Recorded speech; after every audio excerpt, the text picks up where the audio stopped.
There's 2 squads here. Yeah, there's a squad right. Got one down. Got them eliminated. I can't see them on DG. 1 to your left. Got it. Elimination.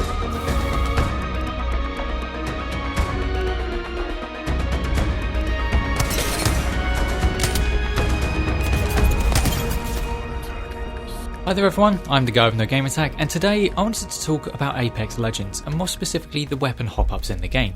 Because for me, the weapon hop-ups have been one of the best ways that they've changed the meta and added new aspects to the gameplay. These attachments, which can sometimes allow you to completely change the way a weapon performs, or just make it that bit more powerful in a select situation, has always been a great way to add some risk and reward to looting.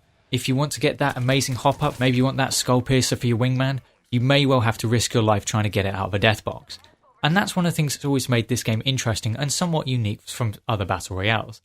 But one of the hop-ups that I've started to miss recently is the Disruptor Rounds we saw in Season 2.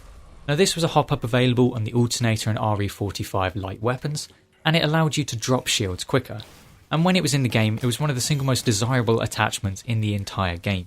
If you had an RE-45 or an Alternator and you found a Disruptor, you would stick with it for the rest of the game because it was incredibly powerful. You'd quite often find you could almost kill a player with an entire magazine because of how quickly you could now drop their shield. And I completely understand why the developers decided to remove it for Season 3 of the game, was because quite frankly it changed the meta completely. RE-45s and Alternators were now very desirable weapons, which whilst it was an interesting change from Season 1, it meant that everyone was looking for those two weapons almost all of the time because of how powerful they are. And so today I wanted to discuss, should the Disruptors come back, and how could they be changed that they're a little bit less all-powerful. Now the reason I think these need to come back is because the two weapons I've mentioned, the RE-45 and the Alternator, haven't ever been particularly popular weapons. When the game first came out, the RE was decent because it had a high fire rate, but once you've fought off one or two squads, you've usually picked up something that's more suited to dealing with multiple opponents. The Alternator is a similar case. You'll get it on a drop, but you'll get rid of it as soon as you find an R3 or an R99. The only reason you wouldn't take one of those two weapons is because all the TTV race have taken them already. And so these weapons yet again have more or less fallen out of the meta. The Alternator did get a small ammo capacity buff, which has been quite nice, but at the end of the day it just doesn't output much DPS, so unless you're getting consistent headshots, the weapon just doesn't feel very powerful or useful in most situations. It's one of those guns, you get it on a drop, you get a couple of kills, and then you usually trade to something you're a bit more comfortable with. And so the re-addition of Disruptor Rounds could make these weapons a bit more powerful, and could definitely make people consider them as viable weapons for an entire match. And diversifying the meta like that to me is always more interesting. But I don't think Disruptors should come back as they were featured in Season 2, because of how unbelievably desirable these attachments were. So the main change I think should be made to them is that there should be a range limit to where this weapon can drop shields faster. I think having Disruptors making this weapon competitive with an R99 or R3 is a perfectly good idea.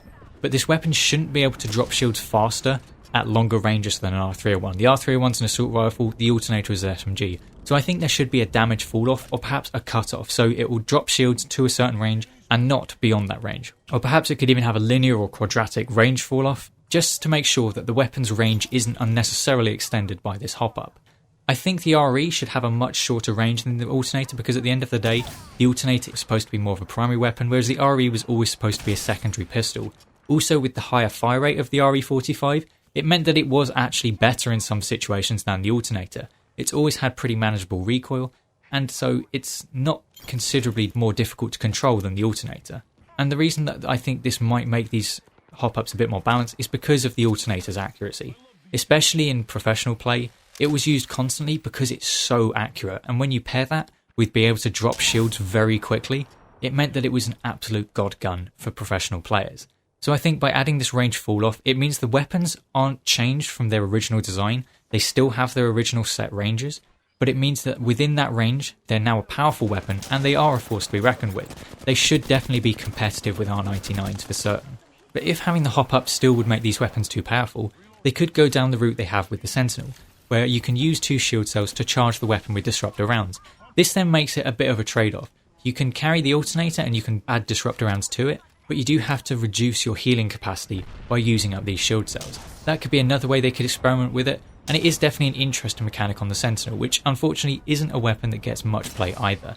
But I think that's mostly down because players at my level find that we can definitely drop shields with it, but then we whiff every follow-up shot after that. It's a shame that when you're looking on the ground, you're going with light ammo weapons, that really you either pick an R3 or an R99, or if you're feeling a bit spicy you might go for a scout. And so I'd like to see these two weapons come back into the meta a little bit, and if we're talking about meta adjustments, please give the Mozambique a little bit more ammo. We really need to make that meme cannon great again. But I'm interested to hear what you all think about this. Did you enjoy Disruptor Rounds when they're in the game? Do you miss them? Do you want them to come back? Or do you think that they had their time in the sun? If you've enjoyed the video, please feel free to like it and do subscribe if you want to see more of them. I've been the guy with no gamer tag, and I'll see you on another video.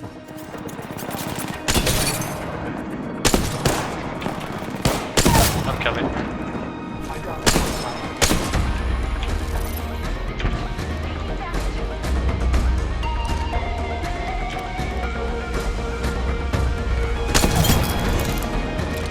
Dude, that was insane.